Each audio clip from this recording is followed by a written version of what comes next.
Hey everybody, it's Matt from House of Vacuums, and today in the shop we've got a Shark nozzle with the DuoClean PowerFins. Yay! But I believe this is off a Vertex. They didn't bring in the rest of the machine. All that they need done is there was a toy that was vacuumed up into the nozzle. So this will just be a really good tutorial on how to get into one of these. So what we're going to go ahead and do is we're just going to go ahead and pull this guy back. Ugh. Does not like to come back. Oh, there we go. And there you can actually see the toy right there. So it's really swedged in there. Pop that out. So you have to get under there with a little pick or a screwdriver or something like that, because these wheels cover up one of the screws. And there we go. And to be truthful, I actually haven't gotten into one of these nozzles, but it's really, Shark nozzles go in iterations. They're not like drastically different from one generation to the next, other than, you know, like they had the PowerFins, they had the fluffy brush roll. Obviously complicates things, but they're not light years different than one another. So I was trying to get into this so I could remove this top cap, and now they've actually got the cap captive to the hose. We'll see if that turns into an issue. Now, one thing that you need to know about Shark is they do not want you or me or anyone else working on their vacuums. So what they do is they actually install what's called a security head Torx bit, which is a non-standard Torx bit. So it's the same as a regular one, but if you can see here, there's a pinhole in the middle of it, and I'll show you the screw head here just momentarily. But that pinhole, there's a pin in the actual screw itself that will prevent you from using a normal Torx head on it. So if you don't have, these are cheap. You can get these if you just like go to Harbor Freight or your local hardware store. You can pick these up, you know, relatively inexpensive. Get a security bit kit, but relatively inexpensive compared to the option of having to take it in to get it worked on. So this is a T20.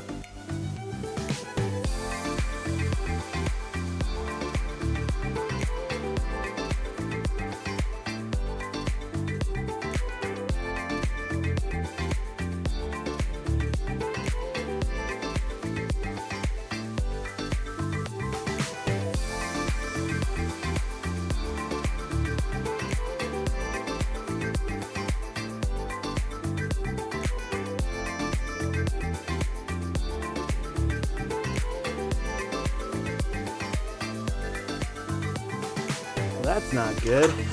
Let's see. This is not.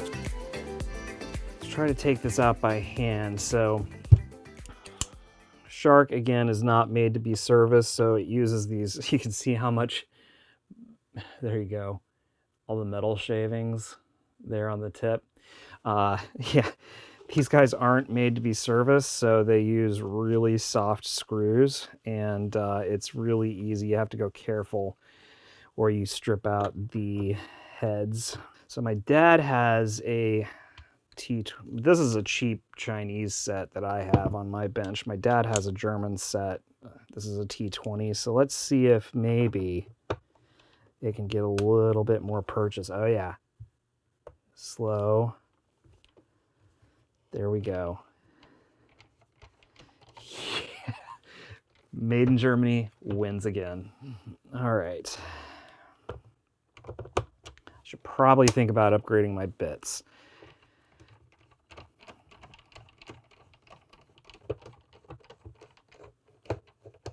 Yeah, because those just bit right in, no problem. So let's go ahead and flip this guy over. There's our screw. And now, this guy here, there probably are a couple of clips. I'm going to try to get in here with the pick. There we go. Hey, look at that. Nice and clean. Yeah! You son of a gun. All right. Of course, these are a different size. So all the other screws have been T20s. This is a T15.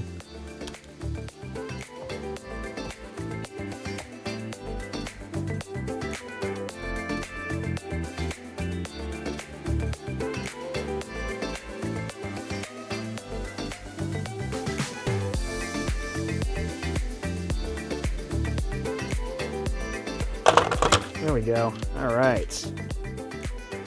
Cool. All right, so this guy just pries off just like that. This goes right there. All right, so welcome to Cheeseball City, everybody. So the way that this works is you've got the motor right here, which runs this geared belt, and this runs up to the main brush roll, the PowerFin brush roll. Then on the other side of the PowerFin brush roll, there's a power takeoff with a second geared belt that runs the fluffy roll that is normally right here. Pretty cheap circuit board. You can see all the goo that they've used.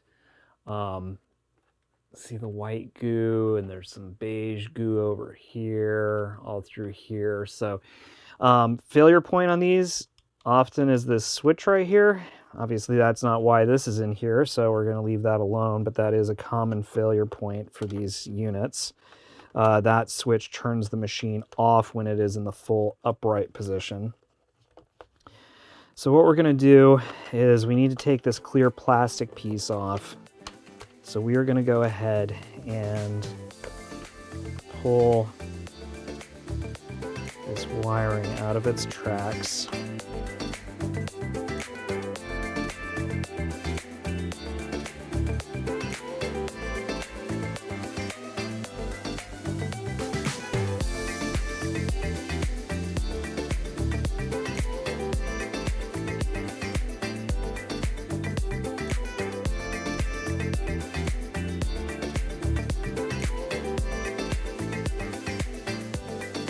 To a T20 right here. From what I can gather, those are the only independent screws. The rest of this is held in by the screws that hold the two clamshells together. So right here, right here. So those are already gone, meaning that we only have to worry about these three to get this plastic cover off. And then we should be pretty much home free. I'll just give it a little wiggle. I don't want to force anything. Again, this is very inexpensive plastic. So, here we go.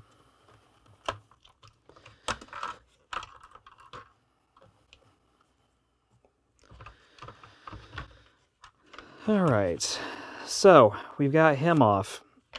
Now, we'll see if we can rotate this around. Oh man. So whatever it is up there, and it's just staying up there. These PowerFins, just like on your carpet, don't have enough oomph to get past, they don't have enough oomph to drag whatever that is past the point where it's sticking. So you can see here, belt, 2 gears, and then obviously you've got this is a serpentine belt from the motor to the main roll unit.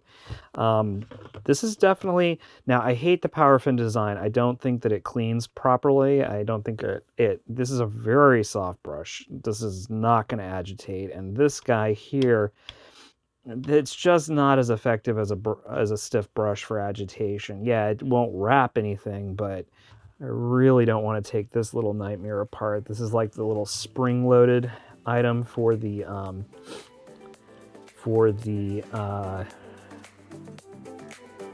fluffy roller. And that does not look like fun.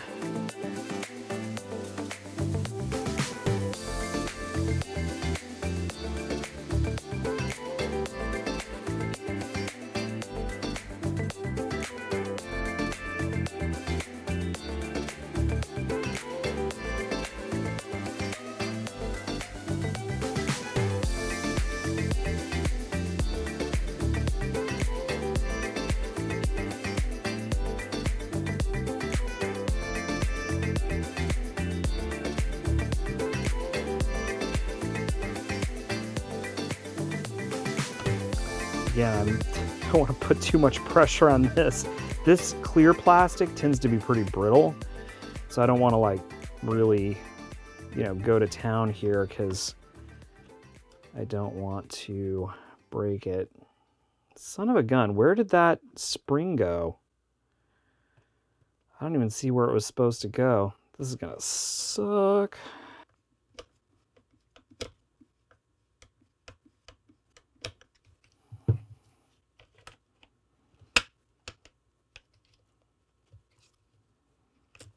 There we go. All right. So now this whole guy comes off. All right. So there is, oh, and I see.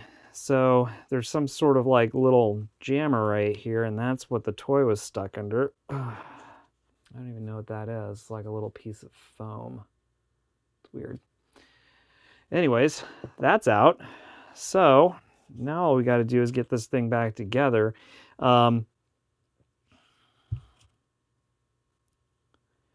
Just checking out the construction while I'm in here. This is, it's got like a little cushioner on it, little foam cushioner, but that's just a sticker on top of this plastic bearing. This is all non-replaceable. Like if you break any of this, you have to replace the whole nozzle. So, because they do not make parts available. So, so if you do get hair wrapped in here, which will happen once the edges of these PowerFins start to fray. Let me see if there's any fraying yet.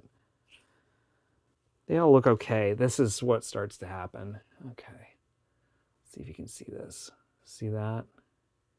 This is like early. This is not bad. But these PowerFins start to fray, and then you start seeing a decrease in the amount that it's helping with your hair wrapping.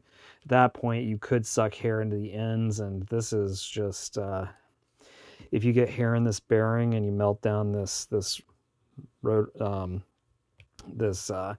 outer idler bearing, then you're up a creek. So in any case, that is a heavy brush roll though, being that it's glass fiber reinforced. That's a beast. On the Apex, the first unit that had the DuoClean, or like the older unit that had the DuoClean, it had a huge comb on it, and that was really its only effective way of removing items from the brush roll. This actually is a better design. Well, this is a better design. The PowerFins are terrible, but this is the comb, and what it's doing is the PowerFins actually draw all the hair to the middle of the brush roll, and then this comb sweeps it off. Now, the issue with the old ones, well, and this isn't even really helpful. If you could get parts for this machine, this would be a better design, because the old comb was part of the housing. So when that broke, when you got stuff lodged in there and one of these teeth broke off, you had to replace that whole housing. Now, technically, you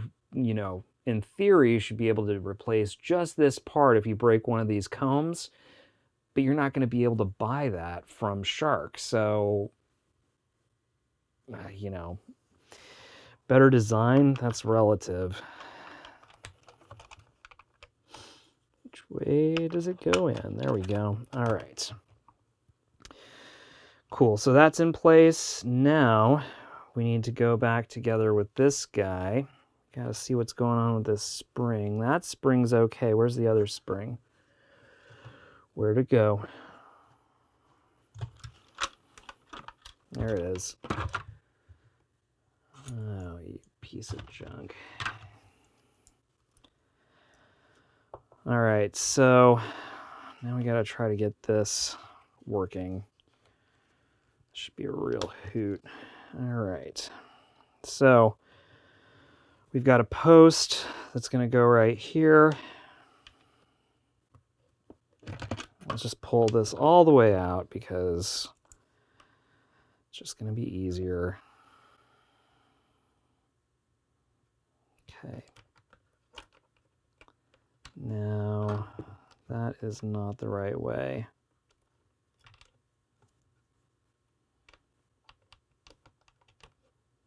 That's not right either. So if we go all the way around,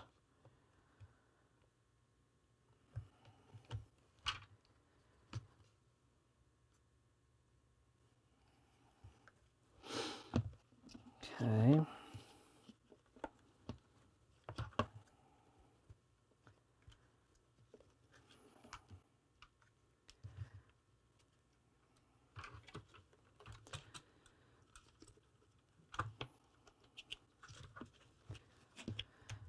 So fiddly. All right. Okay. Belt is now, we push that in the correct way so the belt's in place. This is now in place. This is now springing again. This is exactly where it fits. It fits right here, so you can just see that that fits perfectly. We'll check the function when we get this guy back in, but everything should be good to go.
Now we've got this all together, and real quick before I go any further, what I'm going to do is I want to check out and make sure that this is working the way that it's supposed to. So now this moves in and out properly. This spring is supposed to stick out here into the housing because when you put it in, it'll provide tension and keep that brush in place.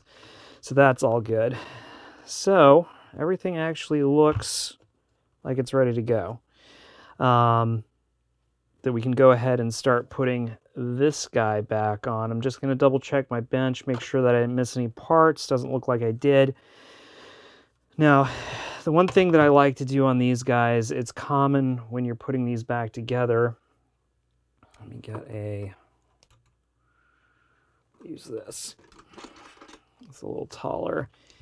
It's common here for these guys to kind of lift up and want to get proud, so it's hard to get the hood on properly. So if we set this up like this, we can, you know, we can have a better view of it, and it keeps it a little bit more flush right here.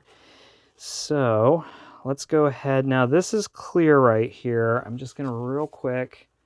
It's not really dusty, but I don't know if I got fingerprints in there, so I'm just going to wipe this out super quick just so it doesn't look like somebody with dirty mitts has been in there, even though I have. Okay, there's clips here at the front. Those have clipped in. So first thing I'm going to do is, while I've got it here, I'm going to go ahead and put these two small screws in.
All right, they are back in business. So what am I going to charge for this? That's the question. I typically charge by the hour. This took about an hour. Now, this is a brand new machine. It was not dirty. It really wasn't that. And I was learning while I was getting into it. So I'm not going to charge them for the full hour because, you know, this was the first of its kind that I got into, and I'm just counting this as a learning experience. That being said, I'm probably going to charge them about half what I would for an entire hour's work. So we'll probably be right around $45 or $50. And that's not like, guys, don't think that I'm like living high on the hog. Like the labor rates that we charge doesn't mean that we're actually getting paid $100 an hour, right? Everything comes out of that, you know, like rent and overhead and parts, stock, and, you know, just all of that stuff. It all counts down and then eats into what you actually make per hour. So, so yeah, I think we're going to be in the $45 to $50 range, which is a bummer because this is a brand new machine. Now, if this had been purchased from me, I would have done this for free because this machine is practically brand new. I mean, it's absolutely spotless. So again, you spent $400 on a vacuum that had no local support. You know, and I'm not here to reinforce that. Like, if you wanted to buy a vacuum that had local support, then you should have bought from me. You know, and I'm not salty about it, but like that is what I do for my customers, and that is something that customers of, you know, big box stores, they don't get. So, so this is going to be, you know, 45 or 50 bucks. It sucks because it's almost brand new, but hopefully, fingers crossed, it won't happen to her again, but we'll see. So I appreciate you hanging out. I will drop the model number of this head in the description. But yeah, I really appreciate it, and I hope I see you in the next video. Bye.